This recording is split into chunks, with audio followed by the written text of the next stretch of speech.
The 2026 Formula One season promises to be the biggest shakeup in modern racing. For the first time in over a decade, we'll see completely new cars built under a radically different rule set. We're heading into an era of smaller, lighter machines, with more powerful hybrid systems and a fresh aerodynamic philosophy. And even though everyone should be excited, the first reactions from the drivers sound worried. Lance Stroll called the upcoming cars sad. Charles Leclerc admitted that the simulator experience was disappointing. Even drivers who usually choose their words carefully are openly saying, "This doesn't feel like a step forward, it feels like a step back." The main reason behind these concerns is a massive reduction in downforce. Early data suggests that the new cars could lose up to 30% of it compared to what we have today. For the average viewer, that might not sound like much, but for a Formula One driver, it's a huge difference. Today's cars are glued to the track. In high-speed corners, drivers feel G-forces that would have been impossible 10 years ago. The new era is going to change all of that. Corners that are flat out today will once again demand skill, precision, and control. On one hand, that could bring back excitement and real on-track battles. On the other, many drivers fear it could make the cars unstable and much harder to control. But what worries them even more is the new electric system. In 2026, hybrid units will deliver almost 3 times more power from the electric motor. Sounds like a breakthrough, right? But there's a catch. Managing that power will be far trickier.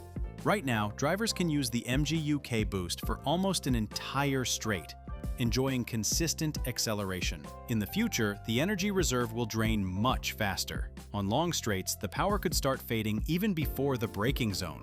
At Monza, for example, that would mean drivers slowing down before even reaching top speed. For the first time in F1 history, a driver could be going full throttle down a straight and literally feel the car losing power beneath his feet. The FIA understands the risks and has already made some changes. First, they've introduced active aerodynamic elements, a rear wing with 2 adjustable modes. On the straight, it reduces drag to save energy. In corners, it switches back to restore downforce.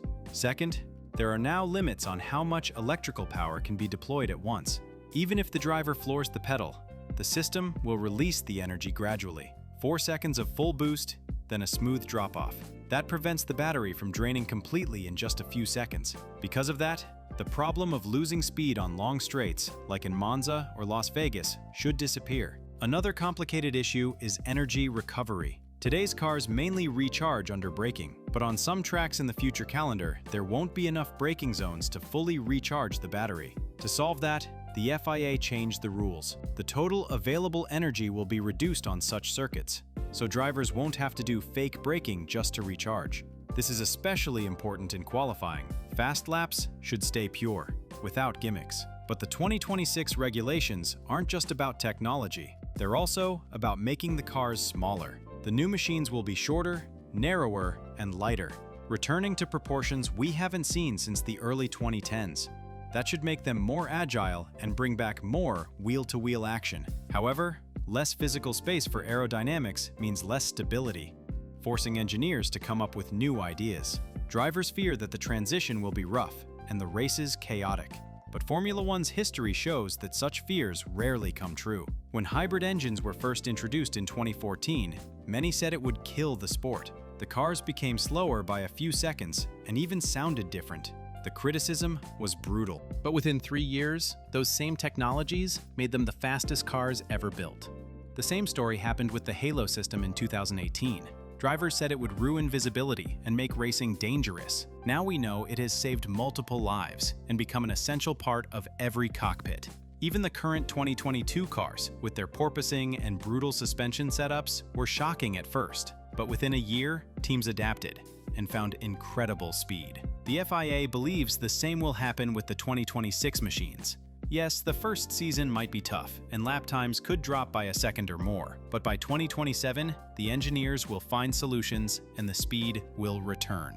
More importantly, some corners will become true challenges again, not just flat-out zones, bringing back excitement and more on-track fights. The regulations are still being refined, For example, the FIA is figuring out how the cars will behave in the rain if the active rear wing system has to be disabled for safety reasons. This could lead to a significant drop in ride height and heavy wear on the floor. The FIA is considering new protection systems for wet conditions. There will also be new tire temperature control systems to compensate for the lower downforce. All of this is being done to minimize risks and make the transition smoother. But despite all the concerns, this reform comes with some clear advantages. The cars will become less sensitive to ride height, and the need for extremely stiff suspension setups, the ones that literally break drivers' backs and cause porpoising, will disappear. The airflow behind the cars will become cleaner, which means we could finally see real wheel-to-wheel battles even on tracks where overtaking is nearly impossible today. The more powerful hybrid systems will also unlock new tactical possibilities, from aggressive attacks to unexpected defensive moves that simply aren't possible right now. While drivers complain, engineers adapt, and fans argue. We now face 6 months of anticipation and speculation. But history shows that every major regulation change sounds terrifying on paper, and then often leads to something new and exciting on track. Maybe that's exactly what will happen in 2026. Maybe we won't witness the decline of Formula One, but the birth of its most thrilling era yet. In the history of racing, every major technical shakeup has sparked breakthrough ideas and revolutionary designs. And if you want to see how far teams have gone in the past just to gain a few tenths over their rivals, our friends from the channel World of Motorsport have covered that in detail.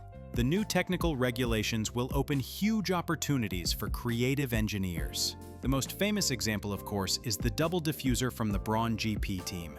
That brilliant invention wasn't entirely unique.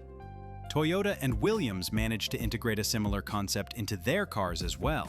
As a result, those 3 teams had a major advantage at the start of the season. But unfortunately, all 3 were struggling financially, and by the end of the year, their performance dropped off. Still, that one clever innovation was enough to give Brawn both the constructors and the drivers' titles. And who knows, maybe next year we'll see another miracle like that. But success in Formula One never comes from aerodynamics alone. A major performance leap can also come from the engine. Rumor has it Mercedes will have the best power unit once again. It's a familiar story. Back in 2014, the German engineers achieved something extraordinary. Mercedes became the dominant force for years, with such a massive advantage that it took Ferrari until 2018 to reach comparable power, and even then, only for a short while. Eventually, Honda came closest to catching them. So it's very possible that the engine designers will once again decide who gets the upper hand next season. But not every bold engineering idea leads to success. Sometimes it does the exact opposite. After Hamilton's narrow defeat in 2021, Mercedes planned to flip the game under the new rules. They introduced a radical aerodynamic concept, with ultra-slim side pods that shocked the entire paddock. Many thought it would be revolutionary, a huge step forward in speed. But the reality turned out very different. Mercedes dropped to 3rd in the Constructors' Championship and managed to win only 1 race all season. The bold design ended up in the trash. But that's Formula One, the sport of risk, innovation, and the endless pursuit of speed. And the new 2026 regulations are no exception. We'll be watching together as the teams and drivers face the challenges ahead and see who's first to turn those difficulties into victories. If you want to follow this not just through headlines, but with real insight, stay with us. Subscribe to the channel so you don't miss our next deep dives, analysis, and predictions. Let's explore Formula One together and watch how a new era is born. This was Formula for Everyone. See you next time.